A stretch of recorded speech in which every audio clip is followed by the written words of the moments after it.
हरियंत हरि कथा अनंता कहीं सुनई बहुविधि सब संता।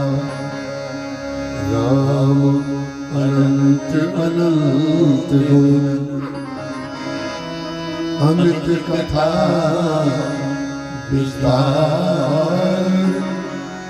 सुनी आचरज न मानी है जिनके विमल विचार।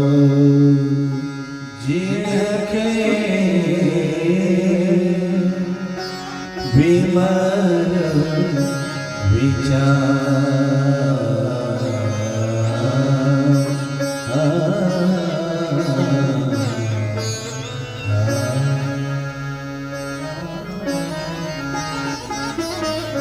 राम कथा रस के रसद पिपासु महानुभाव भक्तिमती बहनों,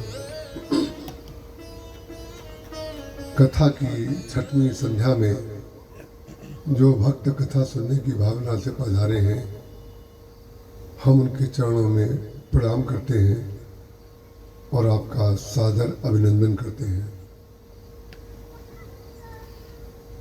आज हमारे बीच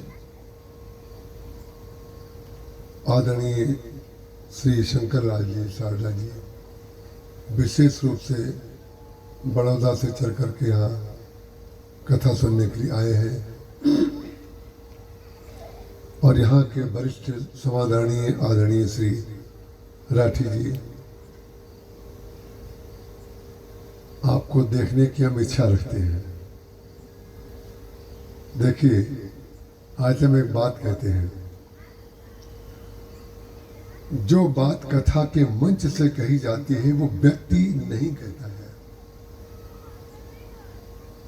और व्यक्ति नहीं सुनता है, तत्व कहता है और तत्व सुनता है। जब आदरणीय शारदा जी भरूच से या बड़ौदा से चल करके यहाँ तक आ सकते हैं तो कोई भी व्यक्ति अपने घर से निकल करके कथा में आ सकता है। मैं इस बात को इसलिए कह रहा हूं, गीता में जो 18 अध्याय हैं, 18वें अध्याय का जो नाम है वो योग से है। योग से उसमें कर्म योग भी है और कर्म संन्यास योग भी है। जिन्होंने गीता पढ़ी है वो अच्छी तरह जानते हैं। कर्म भी योग है, लेकिन कर्म संन्यास योग दूसरे अध्याय में क्यों कह दिया गया? बोले कर्म योग आपके बंधन का कारण बनने की संभावना रहेगी, लेकिन कर्म करते करते कर्म संन्यास योग बहुत आवश्यक है। और कर्म संन्यास योग का होना तभी संभव है जब व्यक्ति सत्संग करे, जब भगवान नाम का स्मरण करे। और इसलिए करना चाहिए कि जब विशिष्ट लोग भजन में आते हैं, मान लीजिए यहाँ का सबसे विशिष्ट जो व्यक्ति हो, वो यदि प्रातः काल और सायंकाल दोनों समय मंदिर में दर्शन करने जाए तो उसका एक सुपरिणाम होगा कि कम से कम 20 लोग और जाना शुरू कर देंगे। तो श्रेष्ठ काम इसलिए करना चाहिए ताकि श्रेष्ठता की परंपरा बनी रहे। जो बड़े लोग करते हैं बच्चे वही अनुकरण करते हैं। जो लोग चाहते हैं हमारे बच्चे प्रणाम करना सीखें, उनको कदापि अपने बच्चे से ये नहीं कहना चाहिए कि बेटा प्रणाम करो। बच्चे को आप सिखाएंगे तो बच्चा नहीं सीखेगा, आप जो करेंगे वो बच्चा सीख लेगा। आप प्रणाम करिए, बच्चा प्रणाम कर लेगा। आप प्रणाम नहीं करेंगे उसको पता ही नहीं चलेगा प्रणाम होता क्या है। इसीलिए भगवान का जो अवतार होता है इस पृथ्वी पर, इस बार यहाँ पर बड़ी गंभीर और तात्विक चर्चा हुई, आज भी होगी, कल इसकी पूर्णाहुति होगी। इसलिए बड़ों को वो कार्य करना चाहिए ताकि ये तत्व भी चलता रहे, क्योंकि ये सत्य है, बाकी जितना है वो भाषित है, जो दिखाई दे रहा है वो भाषित है। हम जब छोटे थे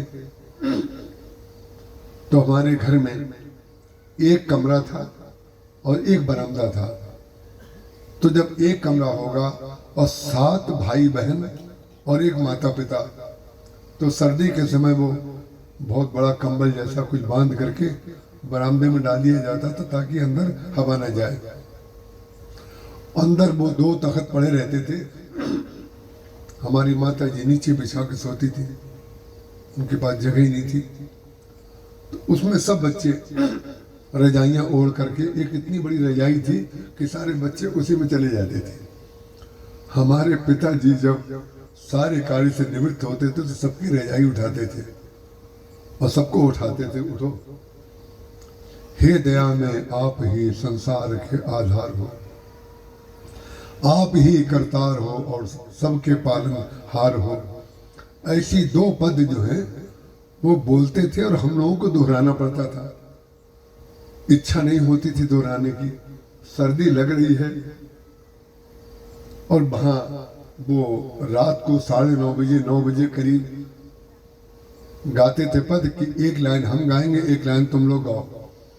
तो कभी कभी हम लोग जब हमारे पिताजी आंख बंद करते थे उस समय आपस में देख के मुस्कुरा लेते थे कि मतलब इच्छा नहीं है फिर भी ये करना पड़ रहा है।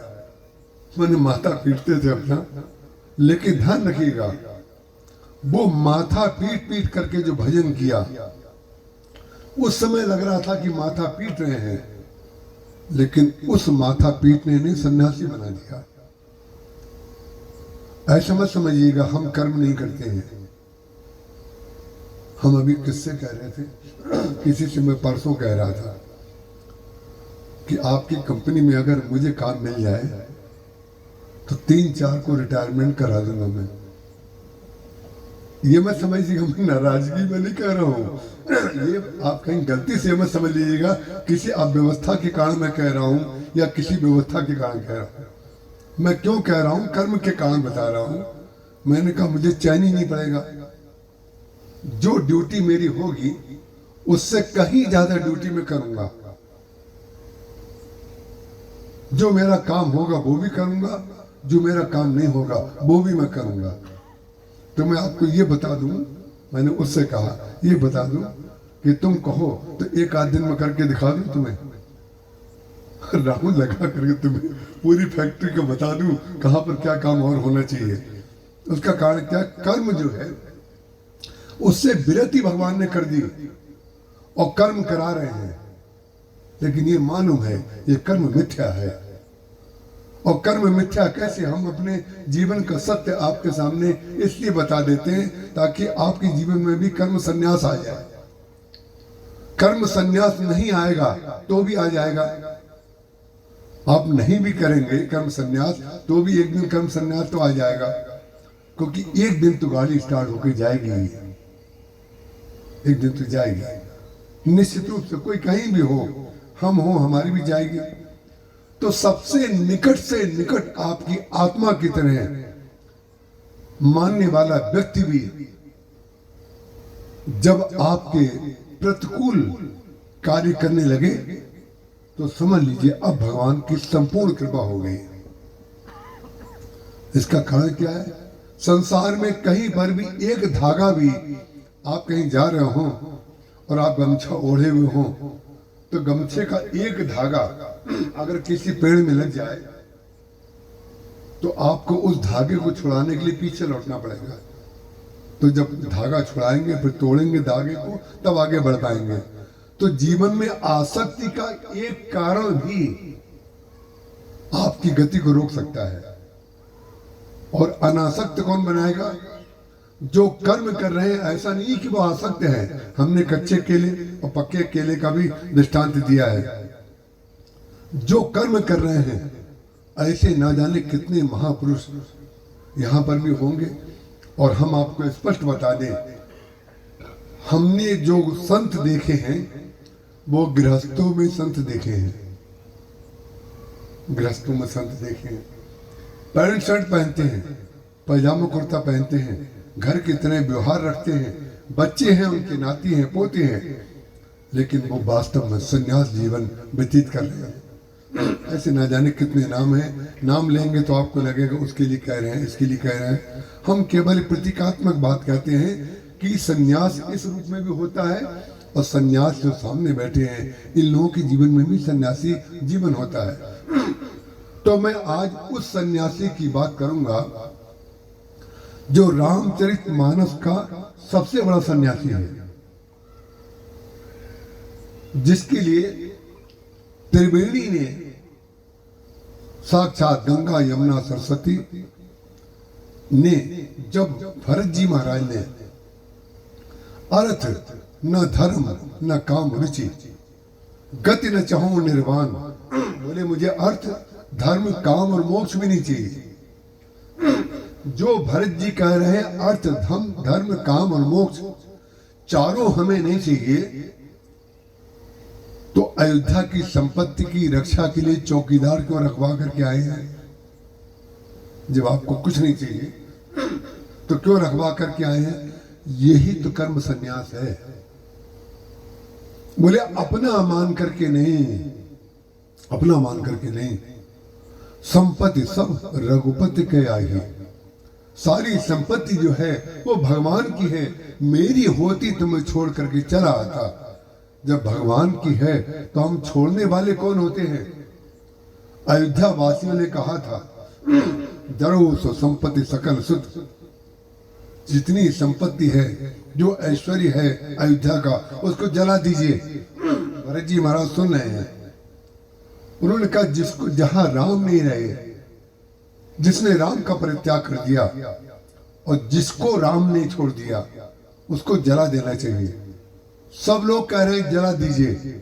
आपको सुनकर के लगेगा जो जला देने के लिए कह रहा है वो बहुत बड़ी बात कह रहा है, लेकिन विचित्र बात है, जो जलाने के लिए कह रहा है वो तो है घर में आसक्त, राज्य में आसक्त, व्यवस्था में आसक्त, और जो उसकी संभाल कर रहा है वो है कर्म सन्यासी।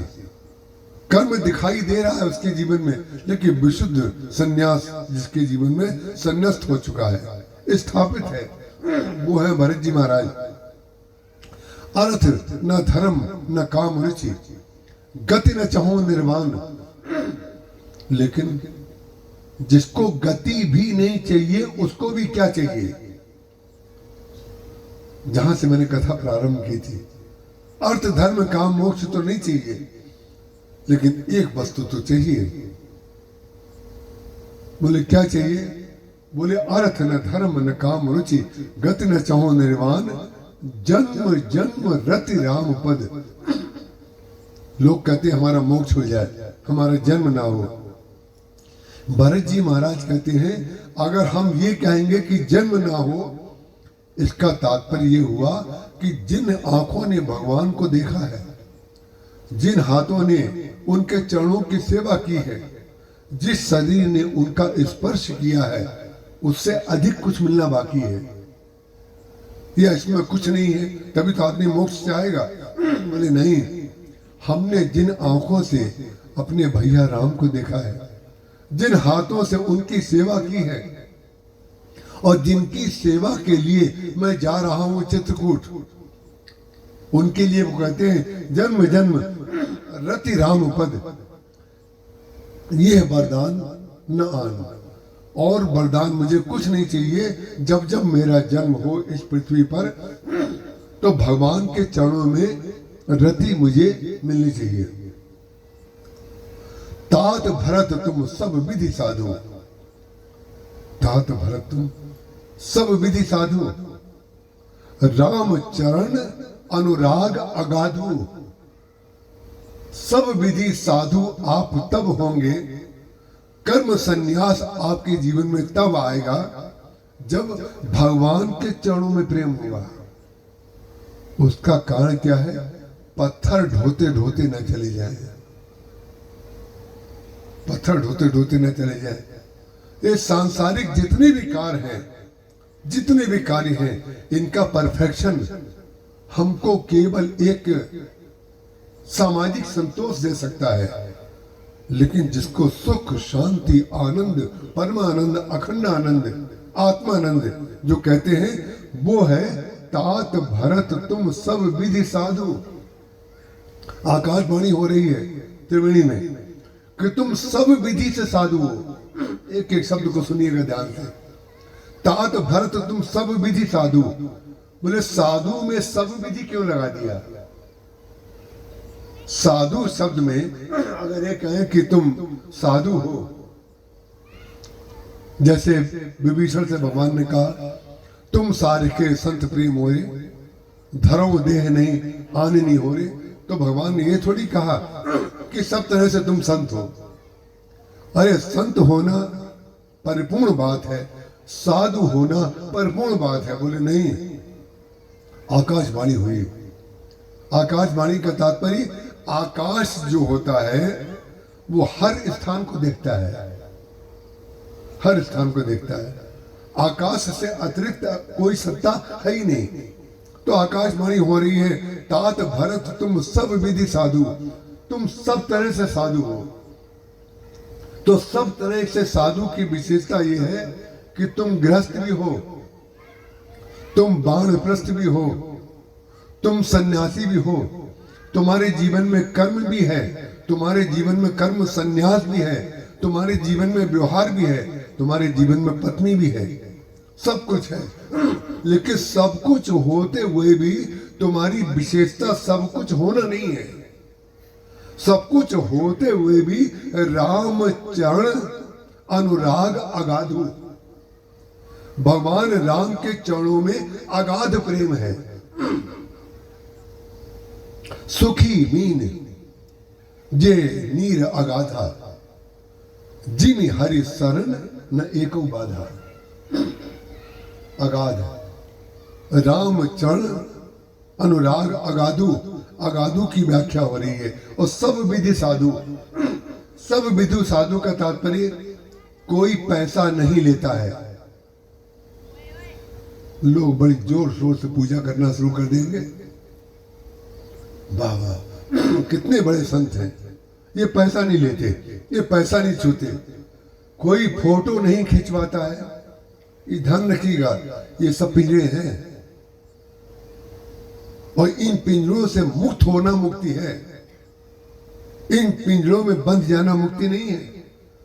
आप अगर फोटो नहीं खिंचवाएंगे, खूब ध्यान से सुन लीजिएगा बात को, अगर हम घोषणा करवा दें, यहाँ एक बोर्ड लगवा दें कि कोई व्यक्ति हमारा फोटो न खींचे और कोई व्यक्ति हमारे पैर न छुए, तो मालूम है ये बोर्ड जो लगेगा वो आपको और हमको दोनों को बांध देगा।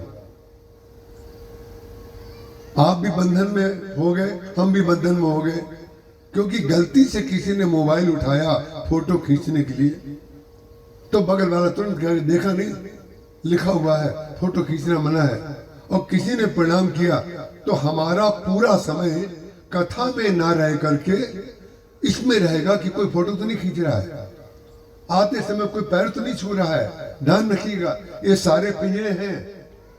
सा विद्या या विमुक्त है। विद्या वो है जो आपको मुक्त कर दे। जो बच्चे पढ़ने जाते हैं, जो बच्चे पढ़ने जाते हैं, चाहे स्कूल में, चाहे इंटर कॉलेज में, चाहे डिग्री कॉलेज में, या कहीं भी मैनेजमेंट के किसी कॉलेज में जाते हो, जो बच्चे पढ़ने जाते हैं वो उसी में रह जाने के लिए पढ़ते हैं कि उसमें से निकल जाने के लिए पढ़ते हैं। उस चार दीवारी में पढ़ने के लिए गए और सारे बच्चे वहीं पढ़ने जा रहे हैं, लेकिन ध्यान रखिएगा, पढ़ने जाते तो हैं, लेकिन उनकी इच्छा ये होती है और उस स्कूल की कॉलेज की विशेषता ये होती है कि बच्चों को योग्य करके बाहर भेज दिया जाए। ये जो कनात लगी हुई है चारों तरफ, एक रास्ता बना हुआ है, एक रास्ता हमारे लिए। हम इधर से आते हैं, हम इधर से निकल जाते हैं, आप उधर से आते हैं, उधर से निकल जाते हैं। यही है सा विद्या या विमुक्तये। ज्ञान लेने के बाद हम अगर ऐसी घोषणा कर दें कि जो अंदर आएगा सबसे योग्य श्रोता वो है जो अंदर ही रहे, या स्कूल में कॉलेज में लिख दिया जाए कि जो बच्चे यहाँ पढ़ेंगे वो बाहर नहीं जा सकते, क्योंकि पढ़ाई ही सबसे ऊंची वस्तु है। अगर पढ़ाई ही सबसे ऊंची वस्तु है तो जेल खाने में और पढ़ाई में फिर क्या अंतर है? जेल खाने में भी कभी न कभी मुक्ति होती है, वहां से भी भोग जब पूरा हो जाता है, अपराध जब पूरा हो जाता है तो आदमी को मुक्त कर दिया जाता है। ध्यान रखिएगा, मुक्ति का तात्पर्य आपने जो पढ़ा उसका निष्कर्ष जीवन में निकाल लिया। उसका निष्कर्ष निकालने के बाद जब आप अपने कर्म में लगेंगे तब तात भरत तुम सब विधि साधु। बोले हमारे महाराज से पूज्य श्री राम किंकर जी महाराज से किसी व्यक्ति ने पूछा था, किसी संत का नाम लेकर के, ऐसे ना जाने कितने संत होते हैं वो केवल बंडा खाते हैं। बंडा, कोई केवल आलू खाए तो कह देंगे हमारे बरनी गांव में, महाराज जी का मिर्जापुर जिले में बरनी गांव है, वहां हनुमत जयंती का उत्सव होता था। तो एक संत आते थे, केवल लंगोट पहनते थे, एक कपड़ा आधा बांधते थे, वही कंधे पे डालते थे, गोरखपुर से आते थे। उनका नाम था बंडा बाबा। बंडा बाबा नाम क्यों पड़ गया? क्योंकि केवल बंडा खाते हैं। केवल बंडा खाएंगे तो आपकी पहचान बन जाएगी, बंडा बाबा बन जाएंगे, ध्यान रखिएगा। लेकिन बंडा बाबा बन जाएंगे, बंडा से अलग नहीं उठ पाएंगे। पैसा छुएंगे नहीं तो केवल एक पहचान आपकी बन जाएगी और जीवन पर्यंत आप उस पहचान को ढोते रहेंगे कि लोगों को ये मालूम है कि हम पैसा छूते नहीं हैं। तो आप समझेंगे कि सारी साधना का फल ये है कि हम पैसा ना छुए। परिणाम क्या हुआ? जो नियम, जो अनुष्ठान, जो व्रत आपको बांध दे वो बंधन है। जो आपको बांध दे वो बंधन है। बांधने के लिए रस्सी की आवश्यकता नहीं है, किसी मान्यता में बंध जाना भी बंधन ही है। बंधन से मुक्ति क्या है? कई बार लोग अपनी अपनी सालगिरह मनाते हैं। हमारी विवाह की सालगिरह है, तो विवाह की सालगिरह जब मनाते हैं तो वो ये भी बताते हैं ये कौन सी सालगिरह है, 25वीं है, 26वीं है, 18वीं है, 13वीं है, दूसरी है, पहली है, जो भी गिनती बताते हैं। ध्यान रखिएगा, जब तक विवाह की सालगिरह की गिनती आपको याद रहेंगे तब तक आपका प्रेम जो है स्मृति का विषय रहेगा कि आपको याद है कि हम और तुम इस तारीख को मिले थे, इस तारीख को हमारा तुम्हारा विवाह हुआ था। लेकिन जिस दिन प्रेम में आप निष्ठ हो जाएंगे उस दिन आपको अपनी शादी की वर्षगांठ विस्मृत हो जानी चाहिए। ये जो याद है ना, याद कि इस तारीख को, ये याद जो है यही बंधन है, यही बंधन है। लेकिन ये बंधन ठीक है, लोकाचार में इसको स्वीकार किया जाना चाहिए, लोग करते हैं, इसी बहाने एक अच्छी परंपरा चलती रहती है। लेकिन स्मृति के साथ साथ स्मृति आपको नियम में रखेगी और विस्मृति आपको नियम से ऊपर उठा देगी। विस्मृति, आपने बच्चे को कितनी बार प्यार किया है, याद है क्या? बिल्कुल याद नहीं है। आपने अपने शरीर के ऊपर कितने पैसे खर्च किए हुए हैं, याद है? बिल्कुल नहीं याद है। और दूसरों को कितना दिया है, कितने दिन से एकादशी व्रत कर रहे हैं, ये याद है, ये बंधन है। और एकादशी कितने दिन से कर रहे हैं और एकादशी व्रत होता रहे, ये मुक्ति है। माने एकादशी जब होती है और कब से कर रहे हैं उसकी गिनती गिनने की क्या जरूरत है? कितनी माला रोज करें, सज्जन थे हमारे किसी शहर में, बोले महाराज जी हमारे 2.5 करोड़ फंस गए हैं। हमने कहा तो हम क्या करें, 2.5 करोड़ आपके फंस गए तो हम क्या करें, तो बताइए हमसे क्यों पूछ रहे हैं। बोले कोई मंत्र बता दीजिए जिससे वो 2.5 करोड़ मिल जाए। तो हमने कहा मंत्र तो इससे ज्यादा क्यों बहस करें। हमने एक मंत्र लिखा और ठाकुर जी को पर्ची छुलाई। हमने कहा कि ठाकुर जी की कृपा से आपका ये 2.5 करोड़ लौट आए और ये मंत्र जपिए आप। तो सबसे पहले उन्होंने एक ही प्रश्न किया कि मंत्र कब तक जपना पड़ेगा। तो जब तक कब तक जपना पड़ेगा ये पूछ रहे हो तो उत्तर तो हम सीधा वही देंगे कि जब तक 2.5 करोड़ ना मिले तब तक जपो। और जिस दिन 2.5 करोड़ मिल जाए उस दिन सबसे पहला काम वो व्यक्ति यही करेगा कि हमारी माला या तो स्पीड पोस्ट से हमारे पास भेजेगा या ड्रॉर खोल के उसमें डाल देगा। फिर दोबारा वो माला यही जपेगा कि और 2.5 करोड़ के 5 करोड़ कैसे बने। तो तात भरत तुम सब विधि साधु, सारा व्यवहार करते समय सब कुछ कर रहे हैं जीवन का कार्य, लेकिन कुछ नहीं कर रहे हैं। ये कार्य कैसे होता है, ये वो भक्त करता है सब कुछ करते हुए उसको ये लगता रहे सब भगवान कर रहे हैं, सब भगवान कर रहे हैं। और जहां आप ये कहेंगे, आज हमारे डॉक्टर साहब ने शब्द कहा मुझसे, डॉक्टर भावेश जी नाम है ना, हाँ नाम मुझे नहीं याद, भट्टी जी हैं वो, जिन्होंने मेरा पिछले साल गला ठीक किया था। दवा तो बहुत जबरदस्त दी थी, बहुत हाई पावर की दी थी, लेकिन उस समय क्योंकि कथा करनी थी इसलिए इतना हाई पावर दवा भी लेनी पड़ी। सोचिए उस महापुरुष की बात, अपनी गाड़ी चला करके हमारे फ्लैट में आए, हमको बैठाया, हमारी जांच की, फिर हमें छोड़ने आए, फिर गाड़ी लेकर के आए, फिर ब्लड लिया, फिर छोड़ करके गए। उसके बाद रास्ते में कहते हैं कि आपका ECG लूंगा, जरा तेज चलिए मेरे साथ, तेज चलिए। हमने कहा मीनी बोले, हमने कहा ये क्या कर रहे हैं आप, तेज चला रहे हैं। तो वो जो मशीन पे चलते हैं बहुत तेजी से, जैसे हार्ट की बीट बढ़ जाती है उससे पता चल जाता है हार्ट में स्थिति क्या चल रही है। तो हमने कहा मिनी TMT कर रहे हैं क्या डॉक्टर साहब, चला करके तेज। तो वो हंसने लगे, लौट करके आए, उन्होंने हमारा ECG लिया। फिर उन्होंने एक शब्द कहा, जब जब व्यक्ति ये सोचेगा कि मैं इस रोगी को ठीक कर दूंगा तब तक अहंकार आ जाएगा, और जब ये सोचा जाए कि भगवान चाहेंगे तो ये ठीक हो जाएगा तो वो रोगी ठीक हो जाता है। ये अनुभव की बात है, ये गृहस्थों की बात मैं बता रहा हूं आपको। आपकी राठी जी की आदरणीय संजय जी, एक शब्द केवल कहूंगा, उन्होंने कहा तो बहुत था लेकिन एक शब्द में कह दूं, आपकी ऐसी प्रशंसा की,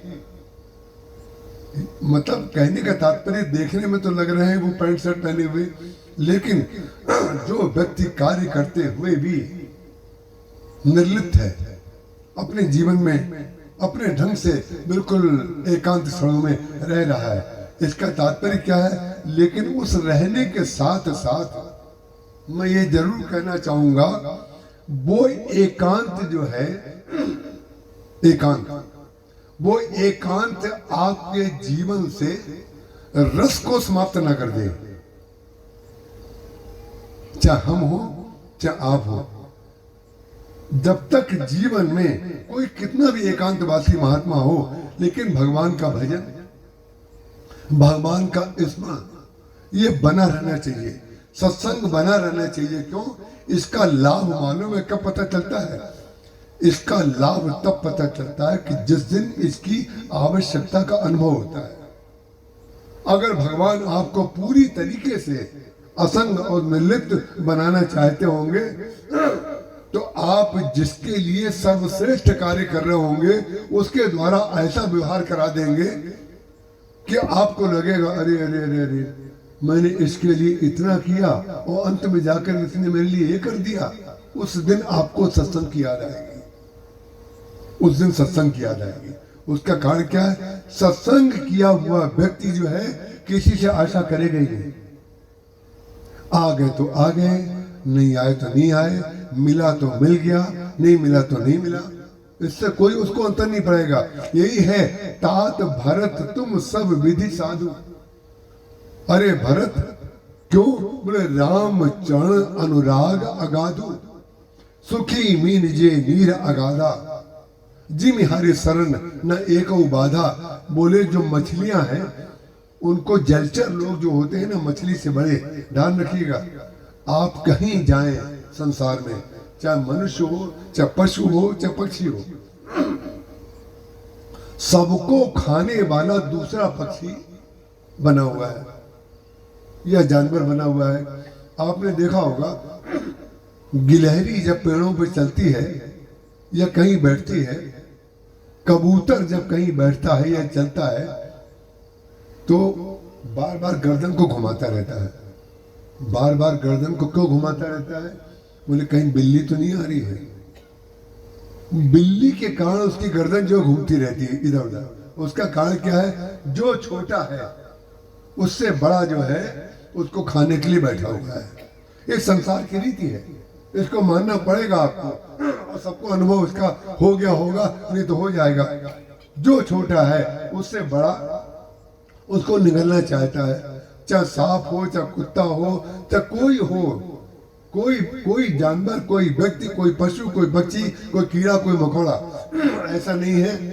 आज वो बगुला यहाँ पर था और हम जा रहे थे परिहार जी के घर पर, तो 3 बगुले बैठे हुए थे लॉन में। हमने कहा परिहार जी आपकी लॉन की निःशुल्क सेवा कर रहे हैं।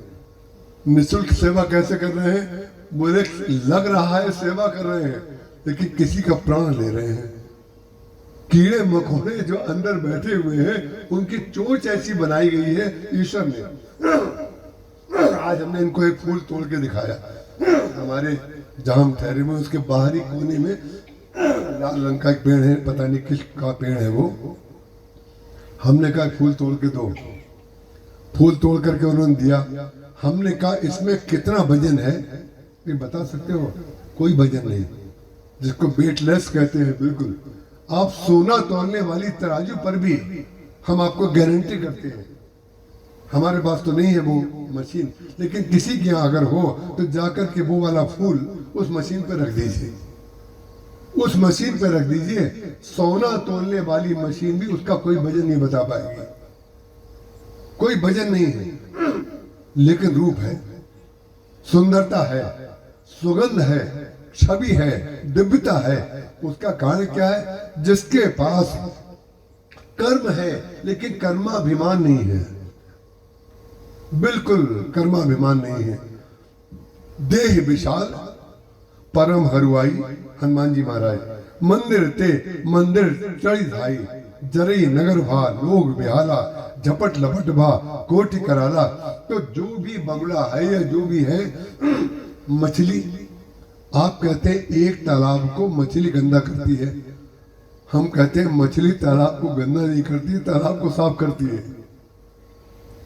आप मछली को जरा खाते हुए देखिए, कितने कीड़ों को, कितनी गंदगी को वो अपना ग्रास बना लेती है। मछली भी सफाई करती है, और लेकिन मछली की भी सफाई कोई करता है। उसमें बड़े बड़े जो घड़ियाल हैं जो आते हैं पानी में, वो देखते रहते हैं दूर से जहां मछली आई, और इतनी तेजी से वो दौड़ते हैं कि मछली को सीधे मुंह के अंदर ले लेते हैं। उसका कारण क्या है? संसार की ये रीति है। आपको कर्म करते समय इसको सावधानी से काम करना पड़ेगा कि दूसरा घड़ियाल जो है वो हमें खाने के लिए बैठा हुआ है, वो खा लेगा। इसलिए मनुष्य भी जो है उसको सावधानी आनी चाहिए। और मनुष्य सावधानी कितनी रखेगा? अरे भाई जो मछली है उसको केवल पानी के अंदर कुछ लोगों से ही सावधान रहना है, लेकिन मनुष्य को तो इतने लोगों के साथ व्यवहार करना है। भरत जी महाराज के सामने अब देखिए कितनी बड़ी समस्या है। लोक और वेद के बीच, लोक और वेद के बीच भरत जी महाराज ने कैसे सामंजस्य बैठाया।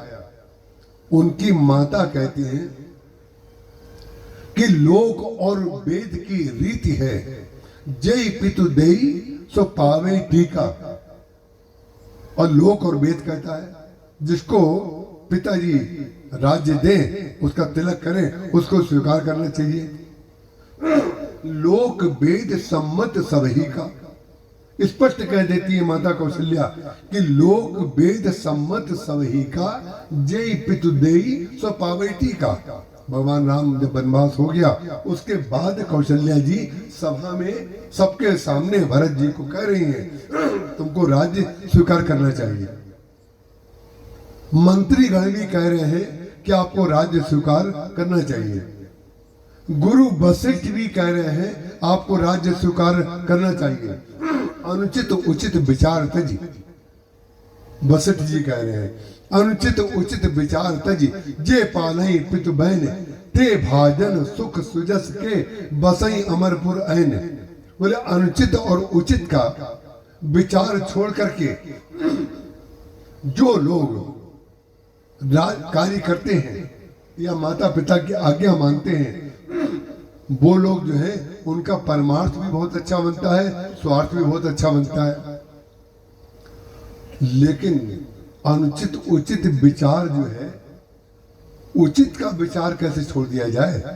अनुचित का विचार और उचित का विचार, बोले उचित का विचार जो है अगर आप छोड़ देंगे तो भरत जी को नहीं बुलाएंगे। भरत जी को जब उन्होंने पूछा था कि आप जो है बताइए समय किस समय हम उनको राज्याभिषेक करें, तो उन्होंने कहा सुदिन सुमंगल तमई जब राम होय युवराज। तो राष्ट्र धर्म के अनुसार दोनों भाइयों को और बुलाना चाहिए, लेकिन उन्होंने नहीं बुलाया। सीधे वो जानते थे दोनों में इतना प्रेम है, और कह दिया जब उनके पिताजी की मृत्यु हो गई, उन्होंने कहा अनुचित उचित विचार तजे, जे पाले पितु बहन, ते भाजन सुख सुजस के बसई अमरपुर ऐन। तुम जो है राज्य ले लो। मंत्री कह रहे हैं, माताएं कह रही हैं, धर्म कह रहा है, गुरु कह रहे हैं। लेकिन विचित्र बात है, भरत जी महाराज ने किसी की बात नहीं मानी। जब किसी की बात नहीं मानी तो कोई भी व्यक्ति कह सकता है, सांसारिक व्यक्ति, ये बड़े उच्छृंखल व्यक्ति हैं, गुरु जी की बात नहीं मान रहे हैं, माता की भी बात नहीं मान रहे हैं, और पिताजी की जो आज्ञा है माँ बोल रही वो भी नहीं मान रहे हैं, मंत्रियों की बात भी नहीं मान रहे हैं। लेकिन ध्यान रखिएगा, जो अर्थ धर्म काम और मोक्ष से ऊपर उठ चुका है वो ये जानता है कि जो लोग लेने के लिए कह रहे हैं उनकी स्थिति कहां पर है। जब कोई व्यक्ति हमारे स्वार्थ को हमें देना चाहे तो कैसे कितने ऐसे लोग होंगे संसार में, मैं तो समझता हूं 99.99% ऐसे होंगे जो स्वार्थ को स्वीकार कर लेंगे। लेकिन भरत ऐसे हैं, तात भरत तुम सब विधि साधु, राम चरण अनुराग अगाधु। इसका प्रमाण उन्होंने दे दिया। और प्रमाण कैसे दे दिया? प्रमाण ऐसे दे दिया कि हम ही नहीं, जितने लोग हमसे लेने के लिए कह रहे हैं उनका भी प्रेम राम में है। केवल अपनी प्रशंसा नहीं, सबकी प्रशंसा एक कार्य से भरत जी महाराज ने सबकी प्रशंसा कर दी। सबकी प्रशंसा कैसे कर दी? उन्होंने कहा भरत कमल कर जोरी, धर्म धुरंधर धीर धरी। जब पिताजी का शरीर पूर्ण हो गया, उनका संस्कार कर दिया गया। संस्कार करने के बाद जो सभा बुलाई जाती है, सभा बुलाई गई, सबने अपनी अपनी बातें की। तो सबसे पहले वशिष्ठ जी महाराज खड़े होकर के बोले, और खड़े होकर के बोल करके उन्होंने सबसे पहले कैकेयी जी की भर्त्सना की, आलोचना की। ये जो कुछ भी अनर्थ हुआ है अयोध्या में, इसमें मात्र सामने बैठी हुई कैकेयी जी, सामने बैठी हुई कैकेयी जी की उन्होंने आलोचना की कि इस रानी के कारण जो है सब हुआ है। भरत जी महाराज सुन रहे हैं, कोई नहीं बोल रहा है।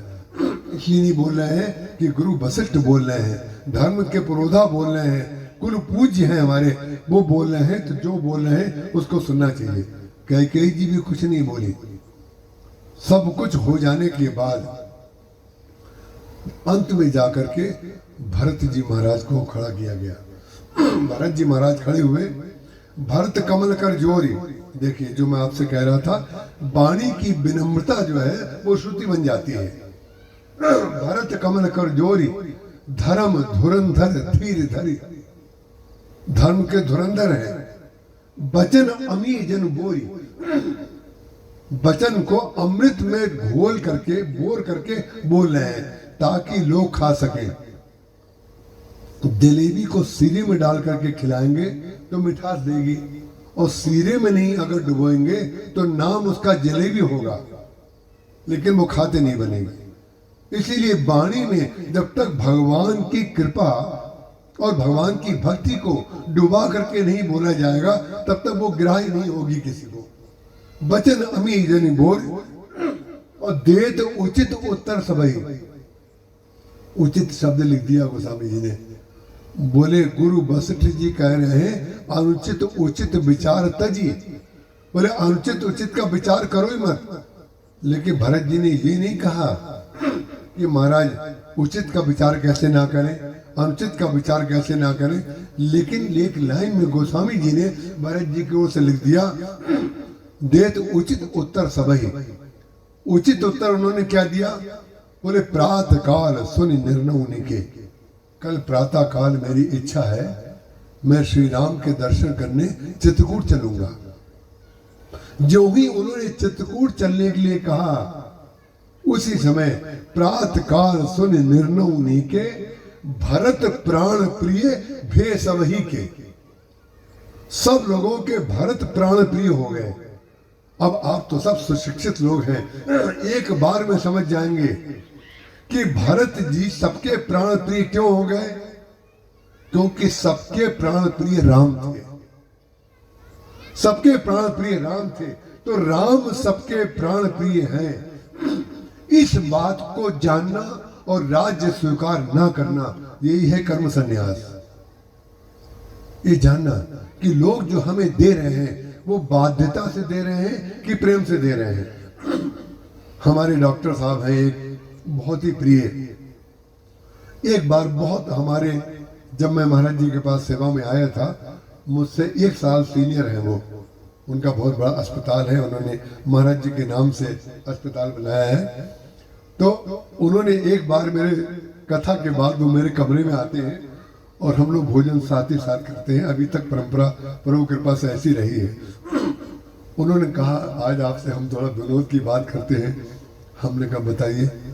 उन्होंने कहा एक बात बताइए, हमारे झोले में, संजय जी आपको देख के आश्चर्य होगा, हमारे बैग में और हमारे झोले में जितने रुपए रहते हैं वो सब नए रहते हैं, बिल्कुल नए। पुराना नोट हमारे पास जब तक आप नहीं देंगे तब तक पुराना नहीं आएगा, सब नए होते हैं। तो डॉक्टर साहब हमसे बोले कि आपके पास, वही शब्द बोल रहा हूँ जो डॉक्टर साहब ने कहा। उन्होंने कहा आपके पास बड़े कटकटाते हुए नोट रहते हैं और हमारे पास सब पुराने पुराने रहते हैं, कारण क्या है? ये उन्होंने कहा। तो हमने कहा बता दिया कि हमको लोग प्रेम से देते हैं, आपको लोग लाचारी से देते हैं। क्यों? गलत तो नहीं कहा।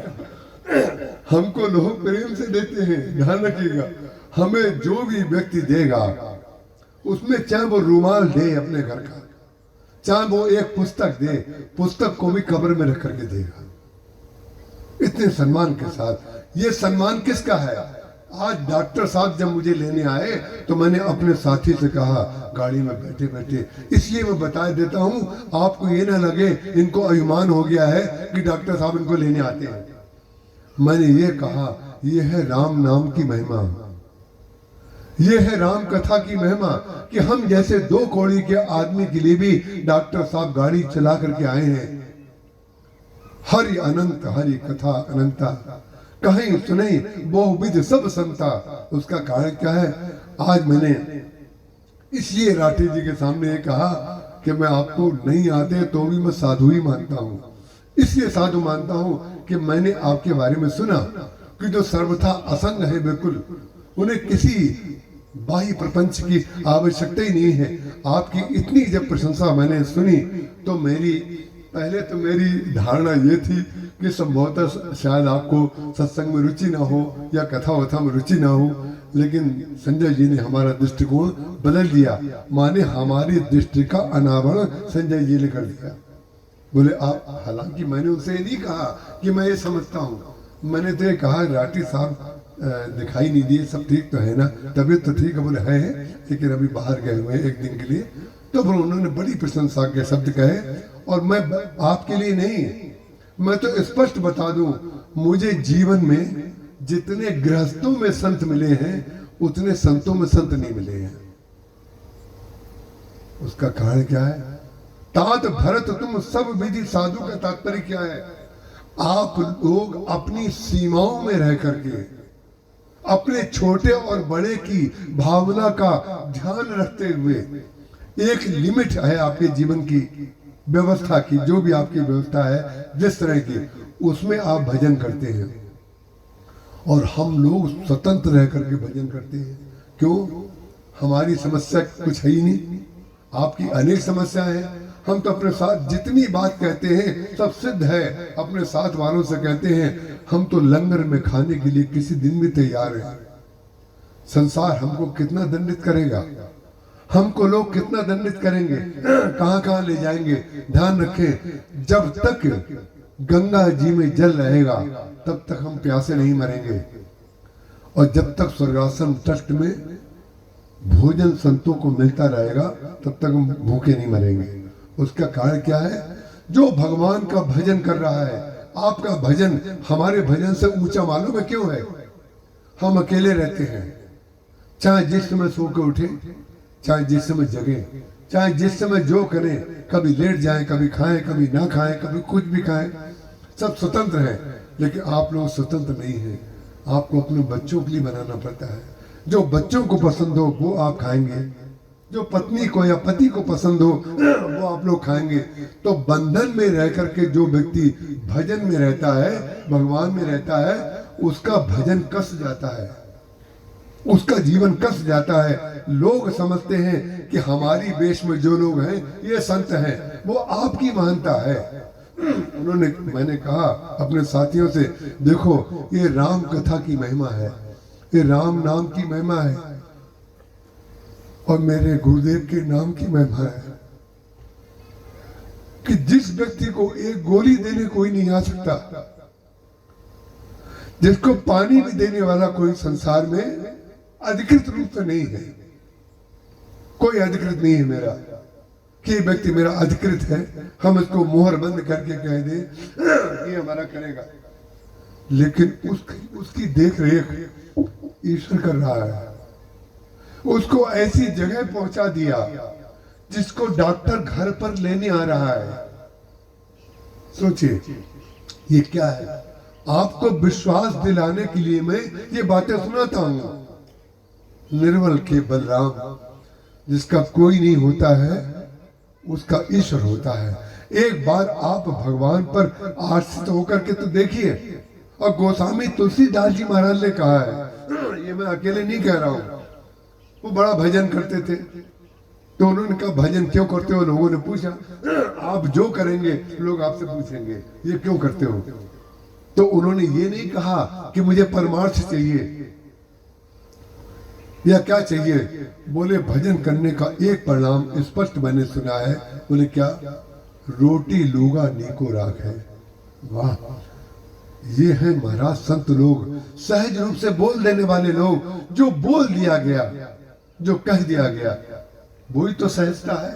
वो निकाल देना चाहिए जो अंदर है, ताकि अंदर की पवित्रता बनी रहे। रोटी लूगा नीको राख है। बोले हमें भोजन बहुत अच्छा मिलता है। बोलिए हम कहते हैं कि नहीं? अपने कमरे में बैठ करके जब भोजन आता है तो मेरे गुरुदेव कहते थे कि गसा तोड़ने से पहले भगवान को धन्यवाद दे देना। कि संसार में कितने लोग ऐसे हैं कि जिनको ऐसा भोजन मिल रहा है और हमारे कुछ किए बगैर हमारे सामने थाली आ जाती है। ये बात गोस्वामी तुलसीदास जी महाराज ने स्वीकार की। ये जो तुम्हें भोजन मिल रहा है, ये जो तुम्हें व्यवस्था मिल रही है, ये तुम्हारी व्यवस्था नहीं है। भूल करके मत समझ लेना कि तुम्हारी व्यवस्था है, और तुम्हारी व्यवस्था अगर हो तो पहले मंच से उतर करके दिखाओ और गेट के बाहर निकल जाओ। कल से हम कथा नहीं करेंगे, यहां से लेके भरूच पहुंचाने के लिए एक वाहन नहीं मिलेगा महाराज, कोई फ्री में नहीं बैठाएगा, कोई ऑटो रिक्शा में नहीं पहुंचाएगा, क्योंकि हमारे पास तो कुछ है ही नहीं। जब कुछ है नहीं तो ध्यान रखिएगा, रोटी जिसको वो दे रहा है बैठे बैठे, परोसने वाला आपके पास आकर के आपको दे रहा है। अगर ऐसा आपके जीवन में है तो चाहे आपका पति हो, चाहे पत्नी हो, चाहे बच्चा हो, चाहे गुरु हो, चाहे शिष्य हो, चाहे मित्र हो, भगवान को थैंक्स कहिएगा, भगवान को धन्यवाद दीजिएगा। इससे बड़ी कृपा क्या होगी कि हमें भोजन चाहिए और भोजन मिल जाता है। कौन सी चीज आप भगवान से मांगते रहते हैं, मेरे समझ में नहीं आता। जो मिलता है धन्यवाद उसमें दीजिए, जो नहीं मिलता है वो मिलना शुरू हो जाएगा। जो मिलता है पहले वर्तमान का तो आप थैंक्स कहिए कि प्रभु आपने दिया है। आंखें भगवान ने दी, माता पिता ने केवल पैदा किया है। हम माता पिता के हम भी भक्त हैं, भरत जी भी भक्त हैं, राम जी भी भक्त हैं, सब हैं। लेकिन ध्यान रखिएगा, माता पिता पैदा करने के बाद ये गारंटी नहीं कर सकते हैं कि लड़का आंख वाला पैदा होगा, ये लड़के के दोनों पैर चलेंगे या उसको सुनाई देगा। ना जाने कितनी ऐसी संतानें हैं जो अपंग होकर के पैदा होती हैं, अंधे बच्चे पैदा हो जाते हैं। गायों में, जानवरों में भी मैंने देखा है, अंधी गाय पैदा हो जाती है। तो भगवान ने आपको सब कुछ तो दिया है, और जो दिया है उसी का उपयोग करके लोग आगे बढ़े हैं। और पता नहीं हम कौन सी चीज मांगते रहते हैं, मेरे यही समझ में नहीं आता। भगवान से आप चाहते क्या है? अरे भगवान के पास जो था, जो हमने आपसे कहा कि भगवान ने कोई अपडेट किए नहीं। 4 आंख वाला कोई पैदा ही नहीं किया, 4 कान वाला पैदा ही नहीं किया, 4 पैर वाला पैदा नहीं किया, 4 हाथ वाला पैदा नहीं किया। इसलिए पैदा नहीं किया कि कोई एक दूसरे को उलाहना ना दे सके। भगवान ने इनको ज्यादा दिया, हमें कम दिया। इसलिए जो भगवान ने दिया है उसका आप सदुपयोग करिए, और सदुपयोग करते समय उसको ऐसी वाणी से बोलिए जो व्यक्ति के हृदय के अंदर चला जाए। भरत जी महाराज बोले, भरत कमल कर जोरी। हनुमान जी महाराज जब सीता जी की खोज के लिए सुंदरकांड में जाते हैं तो क्या करते हैं? जो भरत जी कर रहे हैं वही हनुमान जी, जो हनुमान जी कर रहे हैं वही शत्रुघ्न जी, वही लक्ष्मण जी, वही सीता जी। सारे भगवान के जितने भक्त हैं वो सब विनम्र शिरोमणि हैं, और विनम्र शिरोमणि आप हैं।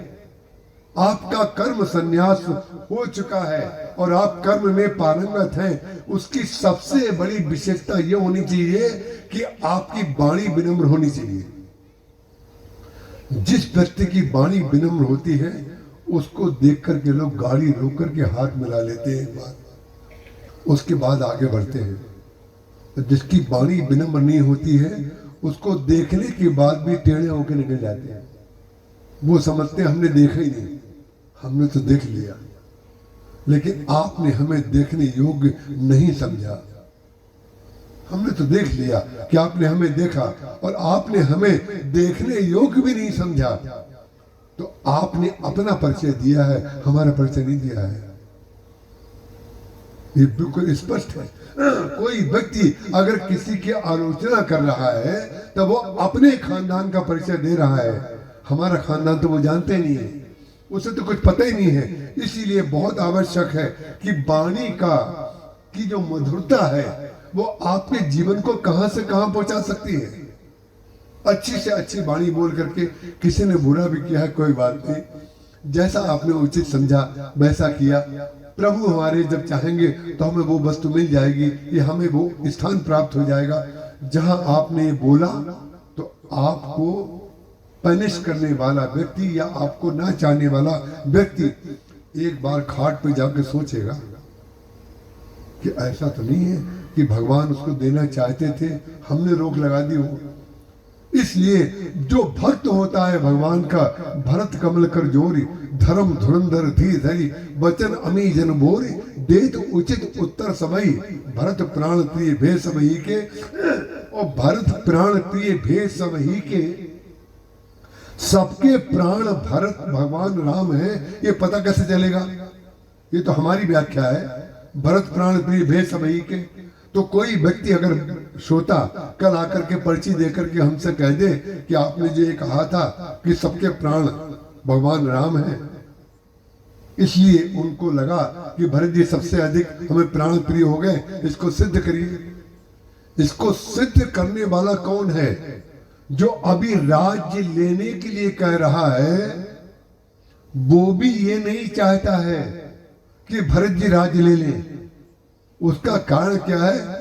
वशिष्ठ जी महाराज धर्म की बात तो कह रहे हैं, लेकिन धर्म सार की बात भरत जी ने उनको आगे जाकर के समझाई। जो बच्चा पढ़ करके बोलेगा, कई वक्ता ऐसे होते हैं जिनकी याददाश्त बहुत अच्छी होती है, कई संत ऐसे होते हैं, कई व्यक्ति ऐसे होते हैं जिनको सुन करके लगता है इनकी याददाश्त बहुत अच्छी है, कितने श्लोक याद हैं, कितनी चौपाइयां याद हैं, कितनी बातें याद हैं, जो कुछ ग्रंथों में है सब जो कहते बोल देते हैं। कि ध्यान रखिएगा, याददाश्त अच्छी होना अच्छी बात तो है, लेकिन याददाश्त अच्छी होना बहुत अच्छी बात नहीं है। याददाश्त आपकी अच्छी होगी तो आप केवल उतना बोल पाएंगे जितना आपने पढ़ा है, जितना आपने सुना है। लेकिन जिसकी याददाश्त से ऊपर, जिसने उसका अर्थ ग्रहण कर लिया है, जो बात कही जा रही है उसका निष्कर्ष निकाला जाता है। इसीलिए जब सर्विस में कोई जाता है या कहीं पर कोई कार्य करने जाता है तो 2-3 तरह से परीक्षाएं होती हैं। एक तो परीक्षा होती है लिखित में, एक होती है प्रैक्टिकल में करके दिखाओ, और एक होती है हमने पूछा और आप उसका उत्तर दीजिए।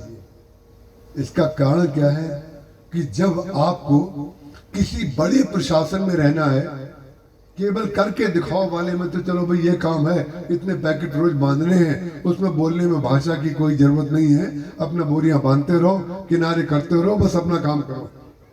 लेकिन जिसको किसी शहर पर, जैसे मान लीजिए जो जिलाधीश होता है, तो जिलाधीश की परीक्षा जो होगी वो तो बोल करके भी होगी। उसका कारण क्या है? आपके सामने कोई समस्या आ जाए तो जिलाधीश की परीक्षा में वो पास कब होता है? वो पास तब नहीं होता है जितना याद है उतना बता दे। पास तब होता है जितना पढ़ा है उसका निष्कर्ष निकाल ले, जिसको प्रत्युत्पन्न मति कहते हैं, प्रेजेंस ऑफ माइंड कहते हैं। प्रेजेंस ऑफ माइंड अगर आपका नहीं है तो परिणाम क्या हुआ? गुरुजी ने जितना पढ़ाया उतने सीख लिया, जितना ग्रंथ में लिखा है उतना पढ़ लिया। हमारे कृष्ण गोपाल जी मिश्र महाराज जी के कृपा पात्र थे, शिष्य थे, लखनऊ में रहते थे, वो जिलाधीश थे। तो उन्होंने अपना संस्मरण बताया महाराज जी को। जब उनका वायवा हुआ तो उनसे पूछा गया कि बनारस के रहने वाले थे, बोले बनारस में दशाश्वमेध घाट पर कभी गए हो कि नहीं? परीक्षा लेने वाले ने पूछा। अब देखिए डीएम की परीक्षा हो रही है और दशाश्वमेध घाट से क्या मतलब? कोई कह सकता है इससे हमारी पढ़ाई, हमने इतने ग्रंथ पढ़े उसमें से ना पूछ करके दशाश्वमेध घाट पूछ रहे हैं। लेकिन नहीं, जो आपने पढ़ा है उसका निर्णय तब पता चलेगा कि पढ़ने का निष्कर्ष करना आप जानते हैं कि नहीं। बोले दशाश्वमेध घाट गए हो? बोले हाँ हम गए। बोले ये बताओ कि कितनी सीढ़ियां हैं वहां पर? तो उसने कहा 16 सीढ़ियां हैं। बोले 16 सीढ़ियां? हमने तो गिनी थी 30 सीढ़ियां थी। बोले आप गर्मी में गए होंगे, हम बरसात में गए थे। ये है प्रेजेंस ऑफ माइंड, ध्यान रखिएगा। उन्होंने कहा 30 सीढ़ी, ना 16 सीढ़ी है ना 30 सीढ़ी है। बात इसकी है कि समस्या जब आएगी तो आप सोचने लगेंगे क्या कि अब क्या करें? टेलीफोन मिला करके पूछने लगेंगे घर पर ये समस्या आ गई है तो क्या करें? नहीं नहीं, समस्या जब आ पड़ेगी तो उस समय जिसका मस्तिष्क तत्काल चलता होगा वही समाधान देगा। तो रामचरितमानस में जो राम राज्य बन पाया वो इसलिए बन पाया कि गुरु जी की बात जो कि तो नहीं मानी गई, माता जी की बात जो कि तो नहीं मानी गई, मंत्रियों की बात जो कि तो नहीं मानी गई, क्योंकि जो कि तो मनवाने वाले लोग जो है उनकी याददाश्त तेज है। उन्होंने ग्रंथ पढ़े हैं, गुरु जी ने ग्रंथ पढ़े हैं, मंत्रियों ने उसका पालन किया है, और माता ने जो सुना है कि जय पितुदेय स्वभावे टीका, यही लोक और वेद का सम्मत है, इतना उन्होंने बता दिया। लेकिन उनको पता नहीं है कि जो गुरु वशिष्ठ ये कह रहे हैं कि तुम राज्य ले लो, वो मानते क्या है? जो मानते हैं उनके हृदय को जानना ये है धर्मसार। ये धर्मसार को जानना ये पढ़ लिख करके नहीं आता है, ये हृदय में आता है। हृदय में सुखी मीन जे नीर अगाधा, जिम हरि शरण न एको बाधा। जो कौन सी मछली को घड़ियाल नहीं खाता है? क्योंकि मछली जो इतनी प्रबुद्ध है, मछलियां वो ग्रास बनती हैं जो मछलियां ये नहीं जानती हैं कि घड़ियाल जो खाने वाले हैं उनकी नीचे तक पहुंच कहां तक है। हर जानवर की, हर पक्षी की, हर व्यक्ति की, हर पढ़ाई की, हर शिक्षा की लिमिट होती है। ये व्यक्ति यहां तक जाएगा, बस कोई यहां तक जाएगा, उससे नीचे नहीं जा सकता, क्योंकि उससे ज्यादा उसने पढ़ाई नहीं है। तो जिस मछली ने ये जान लिया कि घड़ियाल 10 मीटर के नीचे नहीं जा सकता, तो वो 12 मीटर पे रहती है। सुखी मीन जे नीर अगाधा। अगाधा क्या है? भगवान का भजन जो है यही अगाधा है। बोले उसमें जो चला गया उसको सांसारिक घड़ियाल, जलचर जो दुर्गुण दुर्विचार हैं उसको खा नहीं सकते। उसका कारण क्या है? वो संसार में रहते हुए भी संसार से असंग है, उसको बाह्य वस्तुओं की आवश्यकता नहीं है, वो तो अंदर डूबा हुआ है। तो ऐसा डूबा हुआ जो भगवान के रस में लिप्त है उसको तो संसार नहीं खाएगा। लेकिन संसार में रह करके अगर वो असंगता समझ रहा है तो उसको खा जाएगा संसार। उसका कारण क्या है? कोई ना कोई सीमा पे तो आप कहीं ना कहीं संसार में है। तो इसलिए ये आवश्यक है, सुखी मीन जे नीर अगाधा, जिमी हरि शरण न एको बाधा। आप संसार से नीचे चले जाइए। संसार से नीचे जाने का कौन सा रास्ता है, कौन सा मार्ग है, कौन सा तरीका है? बोले सबको अच्छा बताते रहिए। ये है सुखी मीन जे नीर अगाधा, सबको योग्य बताते रहिए। आपने ये बात बहुत अच्छी की। अब आप कहेंगे ये भी आपका चिंतन है। आप रामचरितमानस को पढ़ लीजिए। भगवान राम ने सबकी प्रशंसा की है। कोई पात्र ऐसा नहीं है भगवान राम के पास रहने वाला जिसकी भूरी भूरी प्रशंसा भगवान ने नहीं की हो। और सारे बंदरों को सीता जी की खोज के लिए लगाया, लेकिन जिन राम ने लगाया उनकी महिमा लिखते हुए गोस्वामी जी ने लिखा, क्या लिखा? बहुत गजब का शब्द लिखा गोस्वामी जी ने। यद्यपि प्रभु जानत सब बाता, यद्यपि भगवान सब जानते हैं सीता जी को किसने चुराया है। ये तो वेद पक्ष है, ये तो तत्व है। लेकिन तत्व को जब व्यवहार में कार्य दूसरे से लेना है, तो दूसरे से जब लेना है कार्य, तो आप ये थोड़ी बताएंगे हम तो सब जानते हैं फिर भी तुम जाओ। अगर भगवान राम ऐसा कह देते तो राम राज्य नहीं बना पाते, न रावण को मार पाते, न राम राज्य बना पाते, न अयोध्या में उनका सम्मान होता, न भरत जैसे भाई उनको मिलते, न लक्ष्मण जैसे भाई उनकी सेवा करते। ये तो वो भगवान राम हैं। यद्यप प्रभु जानत सब बाता। तो बंदरों को भेज क्यों रहे हैं? बंदरों को इतना सम्मान क्यों दे रहे हैं? बोले राजनीति राखत सुरत राता। बोले भगवान राम राजनीति जानते हैं, नीति, प्रीति, परमार्थ, स्वार्थ को न राम सम जान जथारथ। बोले नीति और प्रीति, परमार्थ और स्वार्थ जैसा भगवान राम जानते हैं ऐसा कोई और नहीं जानता है। यद्यपि प्रभु जानत सब वाता, राजनीति राखत सुरत राता। बोले ये राजनीति है। राजनीति वो नहीं है जिसको आप समझते हैं राजनीति, ये तो राजनीति का अपभ्रंश शब्द है। अपभ्रंश का तात्पर्य जैसे कोई रामपुर हो और रामपुर बिगड़ते बिगड़ते कामपुर बन जाए, या कई शहरों के नाम ऐसे हैं जो मूल नाम उनके दूसरे थे और जनता ने अपभ्रंश बना बना बना के न जाने क्या क्या नाम उल्टे सीधे रख दिए। तो ये राजनीति का अपभ्रंश रूप आप लोग जानते हैं। जिसको आप राजनीति कहते हैं वो राजनीति नहीं है। राजनीति तो वो है सब कुछ जानते हैं और अनजाने बने रहते हैं, दूसरों को यश देने के लिए, दूसरों के अभाव को पूर्ण करने के लिए अपने अभाव को बताते हैं कि अभाव आप में नहीं है, अभाव तो हमारे अंदर है, हमें आपकी आवश्यकता नहीं है। जामवंत के वचन सुहाए, सुन हनुमंत हृदय अति भाए, तब लगे मोहि पर क्यों तुम भाई, सही दुख कंद मूल फल खाई। हनुमान जी महाराज कह रहे हैं बंदरों से, जब तक मैं आता हूं तब तक आप कंद मूल फल खा करके समय व्यतीत करना। अब ये बताइए, वो तो कंदमूल फल खा रहे हैं, ये खा लेंगे, लेकिन जो जा रहा है उसका तो कोई ठिकाना नहीं। उसको क्या मिलेगा? वो तो जल के ऊपर, समुद्र के ऊपर जा रहा है। तो आप समुद्र के ऊपर भले ही चले जाएं, ये समुद्र जो है ये देहाभिमान का प्रतीक होता है। इस समुद्र के ऊपर आप भले ही चले जाएं, आप भले ही घर को छोड़ दें, आप सन्यासी बन जाएं, लेकिन जो गृहस्थ हैं, जो घर में जी रहे हैं, उनकी चिंता करिए, उनकी चिंता करिए।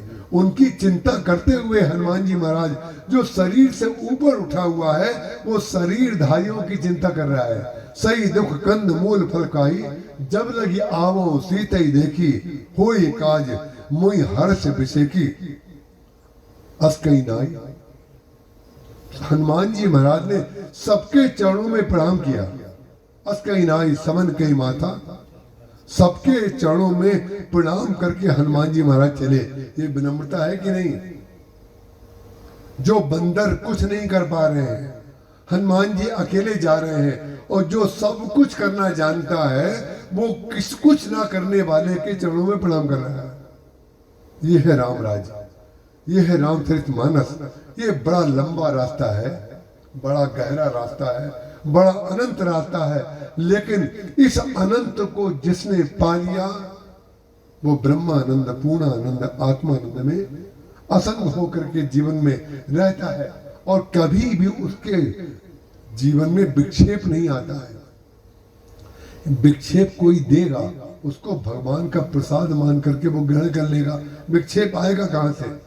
भरत जी महाराज जब जा रहे हैं, अर्थ न धर्म न काम रुचि, गत न चाहो निर्वाण, जन्म जन्म रति राम पद, ये वरदान न आन। और भरत जी महाराज जो कह रहे हैं भरत प्राण प्रिय भे सब ही के, तो गुरु वशिष्ठ अभी कह रहे हैं कि राज्य ले लो, लेकिन सबके हृदय में राम है, इस बात को जानते हैं भरत जी महाराज। भरत जी महाराज से जब अंत में जाकर के वशिष्ठ जी ने राम जी के सामने कहा, प्राण प्राण के जीव के, ये है तत्व महाराज, ये है वशिष्ठ जी महाराज जो धर्म के पुरोधा हैं, धर्म को संपूर्ण रूप से जानते हैं। लेकिन जो जानते हैं उन्होंने पढ़ करके जो निष्कर्ष निकाला था, जो भरत जी को राज्य देने के लिए कह रहे थे वो लोकमत था, वो लोक व्यवहार था। जो वेद तत्व है वो अब वशिष्ठ जी महाराज बोल रहे हैं। क्या बोल रहे हैं? प्राण प्राण के जीव के, जीव सुख के सुख राम। जहां कहीं सुख और आनंद दिख रहा है समझ लो भगवान वहां है। जहां पर जीवित व्यक्ति दिखाई दे रहा है समझ लो भगवान वहां है। प्राण प्राण के जीव के, जीव सुख के सुख राम, और तुम बिनु जिनई सुहात गृह। जिन्हीं तिन्हीं विधिबाम। बोले तुमको छोड़ करके, भगवान के भजन को छोड़ करके जिसको घर अच्छा लगता है, तुम तजी जिन्हीं सुहात गृह, जिन्हीं तिन्हीं विधिबाम। बोले उन लोगों की बुद्धि जो है ब्रह्मा ने हर ली है, ब्रह्मा उनके अनुकूल प्रतिकूल हो गए हैं। ये भरत जी महाराज कहते हैं और ये परम सत्य है। ये लोक तत्व था जो कह रहे थे कि आप राज्य ले लो, अनुचित उचित विचार तजी जय पाले पितु बहने ते भाजन सुख से। ये लोक पक्ष था, माताएं जो दे रही थी वो लोक पक्ष था। लेकिन आपको पता है जिनको कौशल्या जी राज्य दे रही थी भरत जी को, लेकिन कौशल्या जी अपनी खिड़की पर जब श्री कृष्ण चले गए तो जो स्थिति गोपिकाओं की हो गई। गोपिकाएं क्या कर रही हैं, उन्हें एक गोपी जो है ऐसी भावावेश में आ जाती है कि दूसरी गोपी में उसको कृष्ण दिखाई पड़ते हैं। एक गोपी में कृष्ण सामने दिखाई दे रहे हैं, उस गोपी को इस गोपी में कृष्ण दिखाई दे रहे हैं, और अपनी चुनरी उस गोपी को कृष्ण मान करके पहना रही है। अरे कन्हैया कहाँ चले गए थे इतने दिन से? ये क्या है? ये भावावेश है महाराज, ये भावावेश। जब भावावेश होता है तो व्यक्ति अपने में नहीं होता है, उसको पुरुष में स्त्री दिख सकती है, स्त्री में पुरुष दिख सकता है। वो गोपियों को कृष्ण में उनका हृदय बना हुआ है, इसलिए सारी प्रकृति में उनको केवल कृष्ण ही दिख रहे हैं। नृत्य कर रही है अपने आपस में, वो नृत्य आपस में पकड़ कर नहीं कर रही है, वो समझ रही है हम कृष्ण हमारा हाथ लिए हुए हैं। यही भावावेश कौशल्या जी जो भरत जी को राज्य दे रही थी, वही भावावेश कौशल्या जी को हो गया। भरत जी को देख करके वो भावावेश नहीं हुआ, भरत जी तो वहीं रहते थे। उन्होंने कहा बैठी सगुन मनावती माता, खिड़की में से झांक करके देख रही है धोबी आता है। अरे हमारे राम के कपड़े धो करके लाए हो क्या? कोई गाड़ी उधर से वाहन आ रहा है, तुमने हमारे बेटे राम को देखा क्या? वो इसी में बैठ के तो गए थे ना। जो आ रहा है उससे राम का नाम लेकर के पूछ रही है। दूध वाला दूध ला रहा है, अच्छा अच्छा तुम दूध ले आए, मैं राम के लिए खीर बना लेती हूँ। जो भावावेश उनका हो गया कौशल्या जी का, तो खिड़की की ओर खड़े होकर के देख रही है। तो क्या मना रही है? बैठी सगुन मनावती माता। और सगुन क्यों मना रही है? बोले काग वसुंड जी उनकी खिड़की के पास आकर के बैठ गए। जिस काग भूषण जी का नाम सुनकर के आप लोग कल हंस रहे थे, जो मैंने आपको कुछ सुना दिया था तो आप लोगों ने उसको हंसी का विषय बना दिया। हंसी का विषय तो थोड़ा है, लेकिन ध्यान रखिएगा धन्यता का विषय भी वही है, धन्यता का विषय भी वही है। क्योंकि काग भूषण जी महाराज जो सबसे उपेक्षित कौआ है, पक्षी है, वो है कौआ।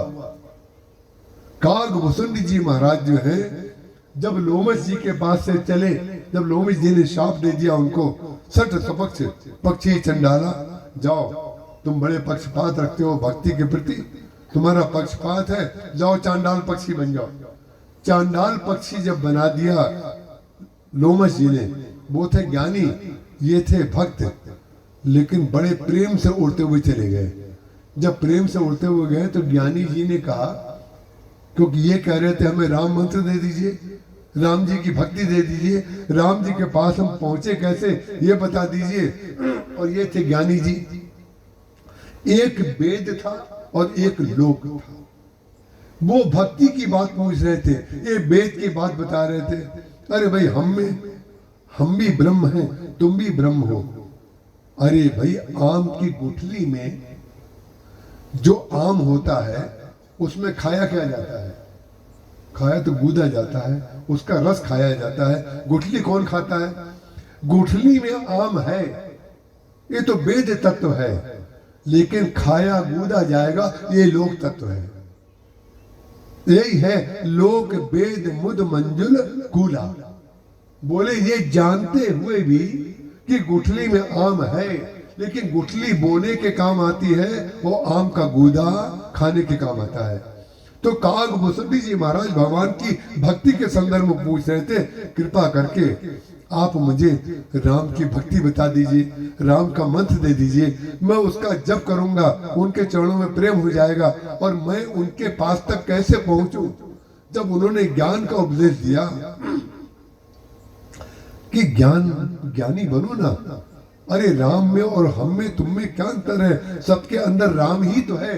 ये अभी मैंने आपसे कहा है, प्राण प्राण के जीव सुख के सुख राम। ये बात सत्य है कि सबके अंदर राम है, लेकिन सत्य होते हुए भी छोटे बच्चे को अगर मिठाई चाहिए तो पहले मिठाई उसको खिलाइए।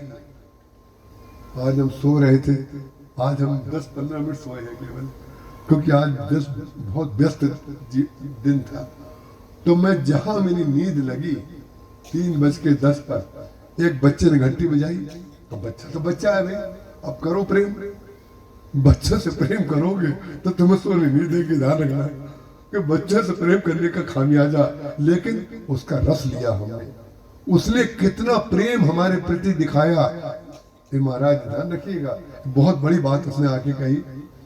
उसने घंटी बजाई, हम जानते नहीं उसका नाम क्या है, छोटा सा यहाँ खड़ा रहता है, छोटा सा घंटी बजाई। मैं उठ करके आया क्योंकि ये लोग थे ऊपर, मैंने खोली किवाड़, तो बोला मैं साइकिल लेकर के आया हूँ और मेरी साइकिल देखिए। तो मैं साइकिल देखने बाहर गया, बोले ये इतने किलोमीटर पे चल सकती है। हमने कहा चल कितनी चलती है तुम चला देना। वो तो कह रहा था 110 किलोमीटर पे चल जाएगी। हमने कहा बोले कितनी चलाए, हमने कहा 20 किलोमीटर लिखा है। हम रास्ते में जब निकलते हैं घूमने, उसमें लिखा हुआ स्पीड 20 किलोमीटर। हमने कहा 20 से ऊपर जाओगे तो एक्सीडेंट हो जाएगा। कोई बात नहीं, हंसता हुआ बोले उठाइए इसको, कितनी वजनदार है। हमने उसके सामने उठाया, सब कुछ खुश हो गया और चला गया। 15 मिनट के अंदर जरा सा सोया तो फिर घंटी बजी। जब फिर घंटी बजी तो फिर आया, बोले हमने कहा अब क्या हुआ, बोले रोहित ने मुझे मारा है। अब वो कोई बच्चा होगा रोहित, उसने उसको मार दिया होगा। तो हमने कहा रोहित से बिल्कुल चिंता मत करो, कथा के बाद आज हम डंडा लेंगे और रोहित की पिटाई करेंगे। बोले अच्छा, तो बड़ा खुश हो गया। उसका कारण क्या है, उस समय तात्विक बातें अगर हम बोलने लगे तो बच्चा हमारे पास नहीं आएगा। उसने कितना अपनत्व माना होगा हमसे कि जिसने हमें मारा है उससे बचाने का काम ये कर सकते हैं। ये हमारी गुडविल है कि नहीं? अरे भाई कभी तो हाँ कर दिया करो, आप तो हाँ बोलते ही नहीं, बिल्कुल हम इतना बोलते रहते हैं। एक बच्चे ने अपने पिता के समान, अपनी माँ के समान सम्मान दिया कि अगर किसी बच्चे ने हमें मारा है हम उससे कहेंगे तो हमारी रक्षा हो जाएगी। हमें चिंता मत करो, हम उसको डंडे से पिटाई करेंगे। ना हम उसकी डंडे से पिटाई करेंगे और ना हम कुछ करेंगे, लेकिन वाणी से तो बोल दो। वाणी से बोल देने में उसको अच्छा लग गया, उसको संतोष हो गया, वो भाग लिया अपना और हम आराम से फिर अपना काम करने लगे। उसका कारण क्या, वो जो काग भुसुंडी जी महाराज जो कह रहे हैं हमें राम की भक्ति दे दीजिए, उस समय ज्ञान का उपदेश मत दीजिए। हम आपको कथा में एक दिन पहले बता चुके हैं, ज्ञानी को प्रेम मत सिखाइए और प्रेमी को ज्ञान का उपदेश मत दीजिए। जो लोक और वेद है वो दोनों अलग घाट हैं, दोनों अगर मिल जाएंगे तो धार बहना बंद हो जाएगी। दोनों पाठ अगर मिल जाएंगे तो धार सरस्वती जी की तरह लुप्त हो जाएगी, नीचे चली जाएगी। गंगा जमुना की तरह जो है वो तो तब बहेगी जब दोनों अलग रहेंगे। तो काग भुसुंडी जी महाराज ने कहा हमें भक्ति दे दीजिए, हमें मंत्र दे दीजिए। इन्होंने ज्ञान का उपदेश दिया, अंत में जाकर के कह दिया सट स्वपक्ष तब हृदय विशाला, स्वपद हो पक्षी चंडाला। लेकिन चंडाल पक्षी तो बना दिया, लेकिन चंडाल पक्षी को ज्ञानी ने बनाया। तो मैंने आपसे एक दिन कहा था ज्ञान भक्ति का अनावरण करता है और भक्ति ज्ञान का अनावरण करती है। तो ज्ञानी ने क्योंकि चांडाल पक्षी बनाया, उस दिन से उस कौवे को वो वरदान मिल गया कि राम कथा का सबसे पूज्य पक्षी अगर होगा तो काग भुसुंडी होंगे। वो काग भुसुंडी जी महाराज हैं जिनको भगवान खाया हुआ अपने मुख का मालपुआ खिलाते हैं।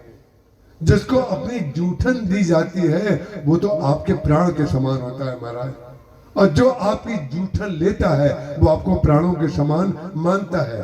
इस बात को जो समझेगा नहीं वो क्या प्रेम करेगा?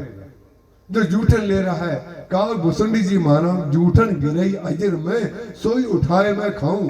उन्होंने सोई कहा है कि भगवान राम के छोटे छोटे पांव, छोटे छोटे हाथ, कौशल्या जी जब उनको मालपुआ देती थी तो भगवान जो है मालपुआ इतना कस के पकड़ते थे कि आधे से ज्यादा मालपुआ टूट करके गिर जाता था, और ऊपर से खाते थे। तो जब ऊपर से खाते थे तो खाते कम थे, गिराते ज्यादा थे।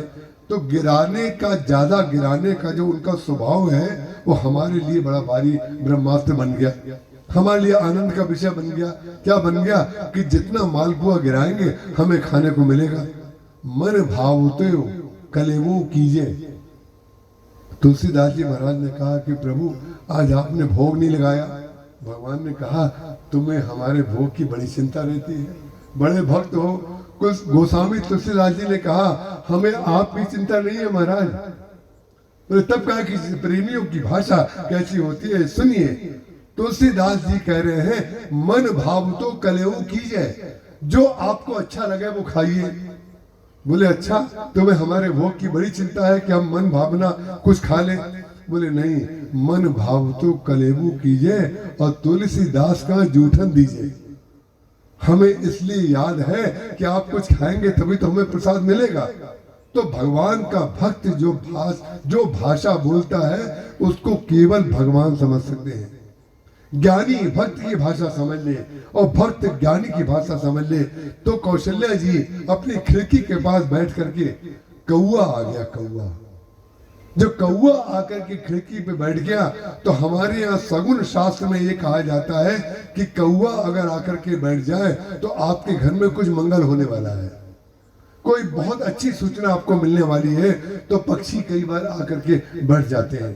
तो कौआ आके बैठ गया तो उनको कहना चाहिए कहां से ये सठ सुपच्छ तब हृदय बसाला सपद हो पक्षी चंडाला। ये चांडाल पक्षी कहां से आ गया? मैं तो भगवान का चिंतन कर रही थी, ये चांडाल पक्षी कहां से आ गया? नहीं, चांडाल पक्षी तो उन्होंने शाप दिया था, लेकिन जिसने शाप दिया वो चांडाल नहीं, वो तो भक्त बन गया। और भक्त बन गया, भगवान को मिलाने वाला बन गया। और खिड़की के पास आकर के कौवा जब बैठा तो कौशल्या जी कहती हैं बैठी सगुन मनावती माता, कब आई है मेरे लाल कुशल दो। मेरे राम और लक्ष्मण कब आएंगे लौट करके? कब आई है मेरे लाल कुशल दो। और कौशल्या जी कहती हैं दूध भात की दोनी नहीं हो।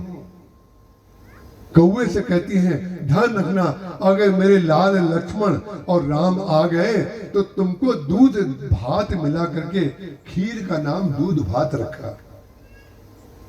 दूध भात, बोले दूध भात की दोनी नहीं हो, दोने में तुम्हें हम अपने हाथ से दूध भात खिलाएंगे, खीर खिलाएंगे, लेकिन तुम हमारे राम को मिला दो। राम को मिलाने वाले तो काकभूषुंडी जी हैं। तुलसीदास का जूठन दीजिए, मन भाव तो कलेऊ कीजिए। बोले जब हम तुम्हें दूध भात की दोनी दही हो और लोभ भी दिखाती है, अरे सोने चोच मढ़ई हो, हम तुम्हारी जो काली काली चोच है इसको सोने से मढ़वा देंगे।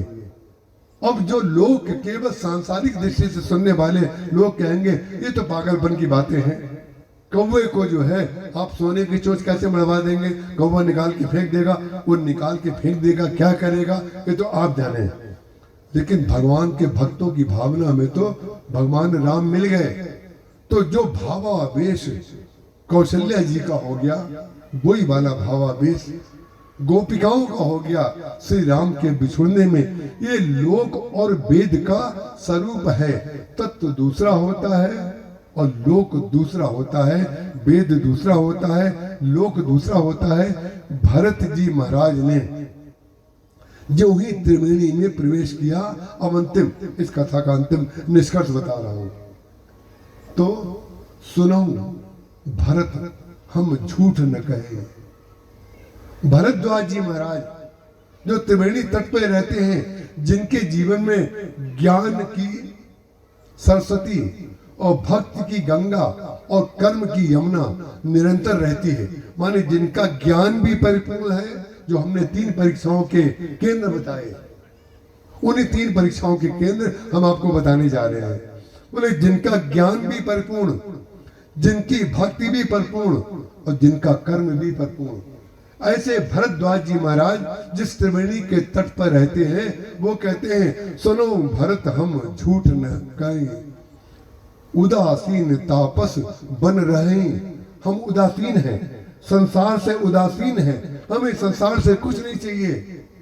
जिसको संसार से कुछ नहीं चाहिए, उसने भरत जी और उनकी सेना जो साथ में है, माताएं हैं, उनके लिए अपनी साधना के बल पर एक रात को जो रहने की व्यवस्था की थी, वो ऐसी व्यवस्था कर दी जो राजा महाराजाओं के द्वारा भी संभव नहीं है। जो उदासीन है, जो कर्म संन्यास जिसके जीवन में हो चुका है, ऐसा उदासीन महात्मा जो कह रहा है, उदासीन तापस बन रहे हैं, सब साधन कर सुफल सुहावा। हमने जितने साधन और अनुष्ठान किए थे, हमें उसका फल मिल गया। क्या फल मिल गया? अब देखिए, अब आपको आश्चर्यचकित कर देने वाली बात भरद्वाज जी महाराज क्या बोल रहे हैं, जिससे आपके जीवन में भक्ति का रस निष्कर्ष निकल के आ जाएगा।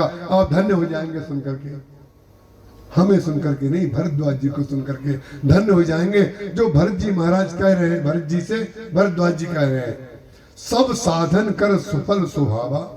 हमने जितने साधन किए थे उसका फल हमें मिल गया। बोले क्या फल मिल गया? बोले लखन राम सिए दर्शन पावा। भगवान राम का दर्शन मिल गया, लक्ष्मण जी का दर्शन मिल गया और श्री सीता जी का दर्शन मिल गया। सब साधन कर सुफल सुहावा, लखन राम सिए दर्शन पावा, ते ही कर फल। बोले भगवान के दर्शन का भी कोई फल होता है क्या? भगवान के, लेकिन भरद्वाज जी कह रहे हैं, हाँ भगवान के दर्शन का फल भी होता है। भगवान के दर्शन का फल क्या होता है वो सुनिए। बोले कह रहे हैं, तेई फल कर फल दरस तुम्हारा। उस फल का फल ये है, हे भरत हमें तुम्हारे दर्शन हो गए। यह कर्म संन्यास योग जो असंख्य है, बिल्कुल सारी की सारी सुविधाएं भरद्वाज जी ने दे दी। संपत चकई भरत चक, मुनि आयस खिलवार, ते निसी राखे पिंजरा राखे भा भिनुसार। इतनी ज्यादा व्यवस्था उन्होंने दे दी, सारी भोग विलास की सामग्री भरद्वाज जी महाराज ने त्रिवेणी तट पर रात में सारी सेना को विश्राम करने के लिए दिया। लेकिन संपत्ति चकई भरत चक, चकई चकवा का आपने सुना होगा। दोनों एक नदी के वेद तत्व पे बैठता है, एक लोक तत्व पे बैठता है, और दोनों रात भर एक दूसरे से कितना प्रेम करते हैं ये बोलते रहते हैं। एक चकवा एक चकवी, दोनों पति पत्नी हैं, दोनों प्रेमी हैं, लेकिन मिलते कभी नहीं हैं। लेकिन कवियों ने कल्पना की कि हम इनको मिलवाएंगे। कैसे मिलवाएंगे? एक पिंजरा बनाया और पकड़ करके चकवा और चकवी को उन्होंने बंद कर दिया पिंजरे में। बोले अब तो जो प्रेम करते थे, आज तो इनका मिलन जरूर हो जाएगा।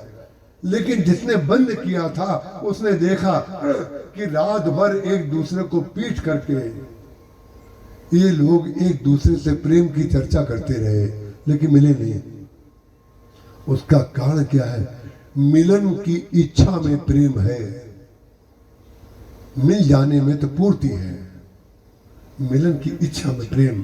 ये जो माला जपी जाती है, माला तो गुरु लोग बताते हैं, जब जपते जपते यहां तक आ जाओ तो फिर लौट जाओ। यही संपत्ति चकवा और चकवी है, उसको पार मत करो। हमने आपको प्राप्त नहीं कर लिया है, प्राप्त कर लेंगे तो पूर्णता का अहंकार आ जाएगा, और प्राप्त करने की इच्छा करते रहेंगे तो भक्ति आ जाएगी। संपत्ति चकवा भरत चक, संपत्ति चकई भरत चक, मुनि आयस खिलवार। मुनि भरद्वाज जी ने कहा, और ऐसे भरत के चरणों में वो प्रणाम करके कहते हैं, अरे भरत ते कर फल पुनि दर्श तुम्हारा, सहित पयाग सुभाग हमारा। बोले प्रयाग में जितने लोग रहते हैं, जिन्होंने तुम्हारा दर्शन किया है, उनका सौभाग्य है और हमारा सौभाग्य है, हम भी इसमें सम्मिलित हैं। तो ध्यान रखिएगा, भगवान के दर्शन का फल भक्त और भक्त के दर्शन का फल भगवान, यही है लोक वेद मुद मंजुल कूला। इसके बाद की चर्चा और कथा की पूर्णाहुति हम कल करेंगे। बोलिए सियावर रामचंद्र भगवान की जय।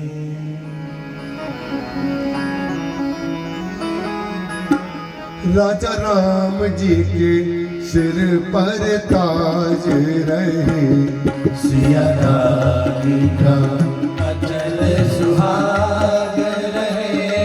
राजा राम जी के सिर पर ताज रहे, सिया रानी का अचल सुहाग रहे।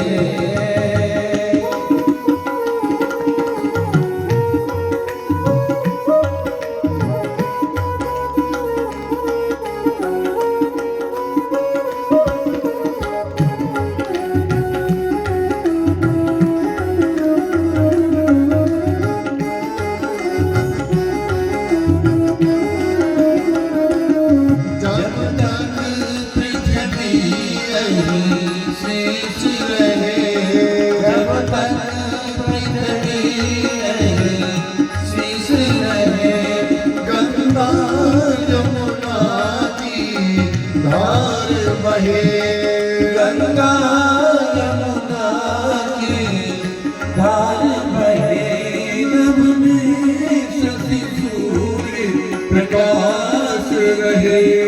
नभ में शशि सूर्य प्रकाश रहे, तब तक यह मानक बना रहे। तब तक यह मानक बना रहे। सिया रानी का अचल सुहाग रहे। राजा राम जी के सिर पर ताज रहे।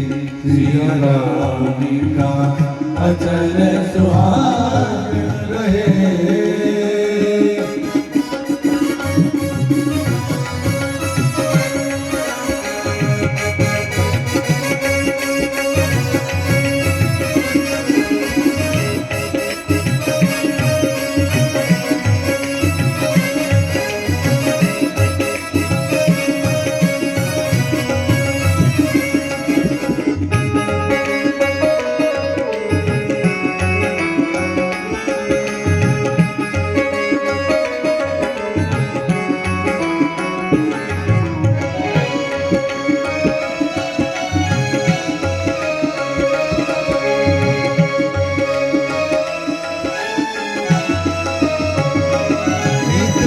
बना रहे बनी रहे, नित बना रहे नित बनी रहे। नित बना बनी में बनी रहे।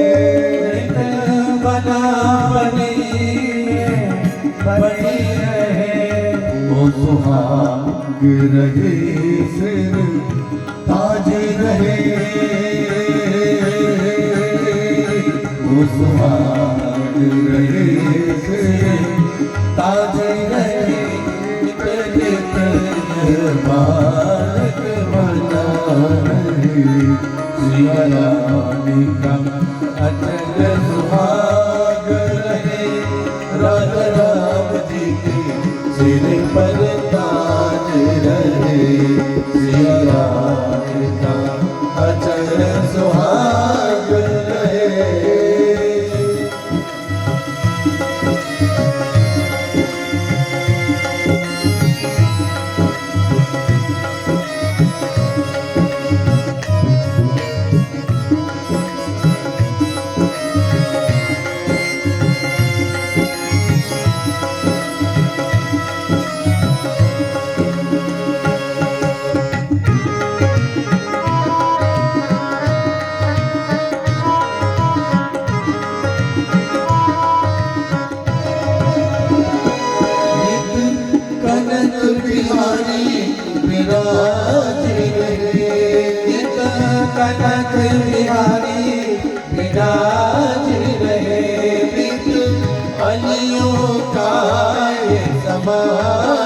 रहे नित अलियों का ये समान रहे नित झांकी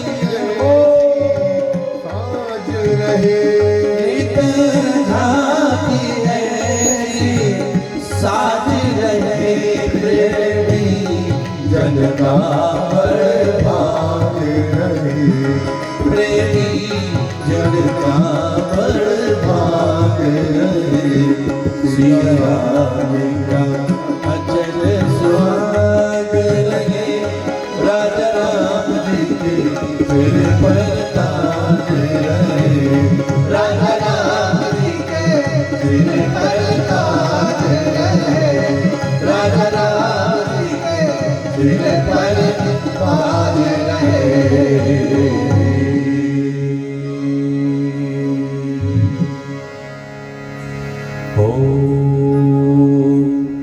चंद्रमा मनसो जातो सूर्यो अजायत श्रोत्राय च प्राणसमुदाय आज श्री राम यजि कीर्ति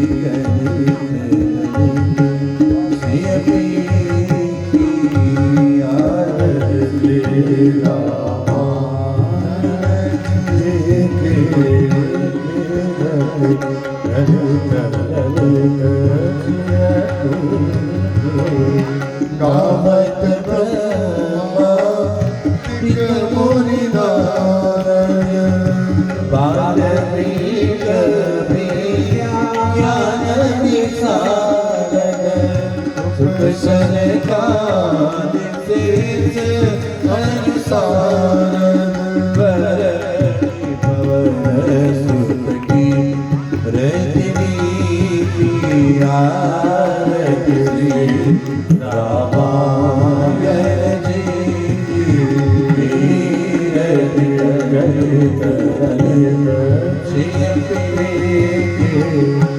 कामत वेद पुराण दर्शन छयो सात सब ग्रंथन को मुनि जन संतन को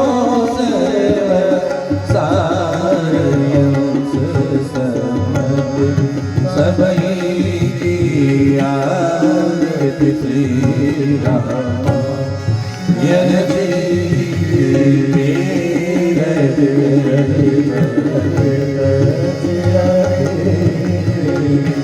गावत संतत शंभु भवानी अर्भट संभव मुनि व्यास आदि कवि परज बखानी कारहु आरती श्री रामायण जी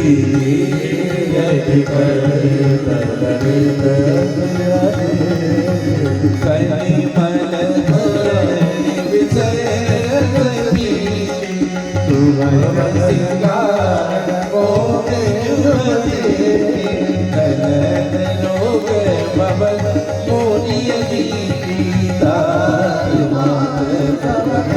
तुलसी आरती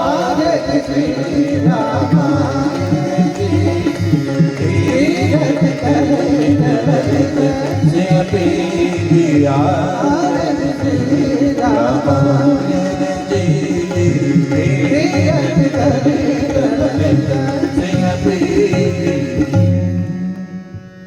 कर्पूरगौरवं करुणावतारं संसारसारं भुजगेन्द्रहारं सदा वसन्तं